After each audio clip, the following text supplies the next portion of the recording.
Off the top of your head, do you know the price for these two cards? The answer is probably not. And I don't blame you. I'm in the same boat as you, and a lot of people are as well, because there's that many cards in a hobby, it's difficult to find the price just out of nowhere in your head, unless it's something you see every single day. Now, I'm not really inexperienced with seeing all these card prices, but besides that, there's also market fluctuations that you have to keep an eye out for. And that's the issue people generally face when they list cards and they haven't looked in a while and they, price them higher or lower than they should be. Now, these two cards have two things in common. The first thing, they look nice. I'm not wrong, they look nice. And the second thing, which is the most important thing for you finding out information, is the details on the card, and more so the numbers. So Alakazam here is 1 out of 102, and Blastoise is 200 out of 165.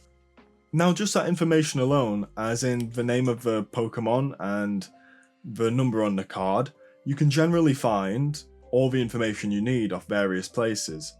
Some sites I like to use are TCG Player, Price Charting, and then also, most of all, eBay. Now, when you look on eBay, here are my tips.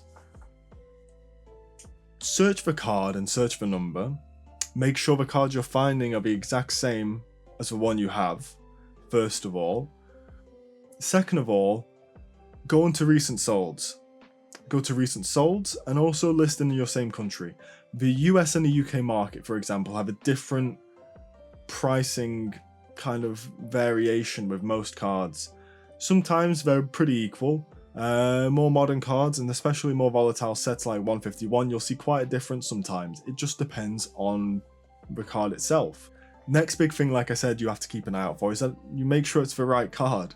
So there's obviously reverse holos, but most of all with vintage is that you're making sure you're looking at your first edition prices and then your unlimited prices, shadowed, shadowless, because it makes a big difference. Because you can only imagine what would go wrong if you listed your Charizard, your first edition Charizard, for the price of a shadowed unlimited Charizard, and you realise way too late, and you've already sent off a card. But that's the main things you have to keep an eye out for. So, the number, the name, make sure it's the same card. Try to keep in the same country with the recent solds on eBay. And then also make sure you're just using your common sense. If you see non-recent solds and you look at recent listed, or more so the listed ones, and it's £200 for a reverse holo, it may be the correct price, but check places like Price Chart and TCG Player, see what past solds have been, see what graded versions go for. Generally 6s and 7s go for the same as a raw copy, even 8s. It really depends on the card. More vintage, you'll see the price differences, but modern, it's best to just crack them out of the slab and sell them as a modern, as a raw card. Next up, for actually keeping track of all your prices, what I use is an Excel sheet. It's a lot of work. Your next best bet is honestly Collectr. It's a great app. You can keep track of all your prices, the percentage it's increased, the amount that the whole collection's worth, and you don't need to look through every single binder. You can just imagine how much time it takes up trying to find the one card after you've forgotten about it for a while, and then also trying to find the price for it. Collectr is basically all that in one. It keeps everything in one place, tells you the price for everything as a general rule, but it's still good to kind of keep track of your own. So like I said, going on eBay and actually checking the prices before you do anything, because you can find different prices everywhere. And then next, what I want you to keep an eye out for is the condition of the cards.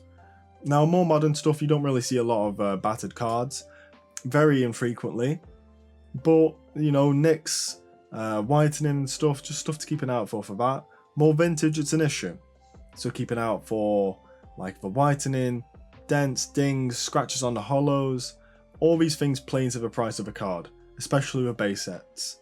Base set and more vintage cards, it plays a huge amount in what the card price is going to be at the end of the day. Now, you can only compare as much as you can see. I can find numerous Alakazams on eBay, for example. Say, for example, one Alakazam is 120. but it's super, super damaged. And then I look at my own card and I go, oh, that's not bad. That's not bad at all.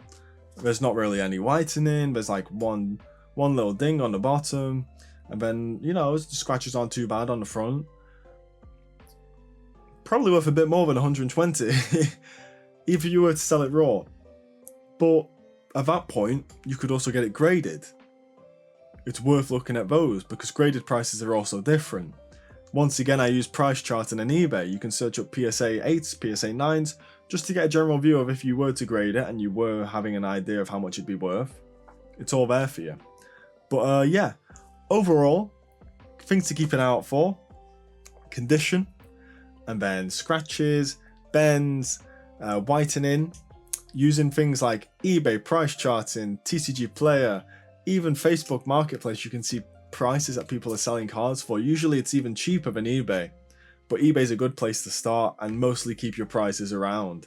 And then finally, using a place to collect all your stuff, Collectr. There's other apps as well, but Collectr's more so the famous one and more so used by a lot of people. I'd recommend that more than anything.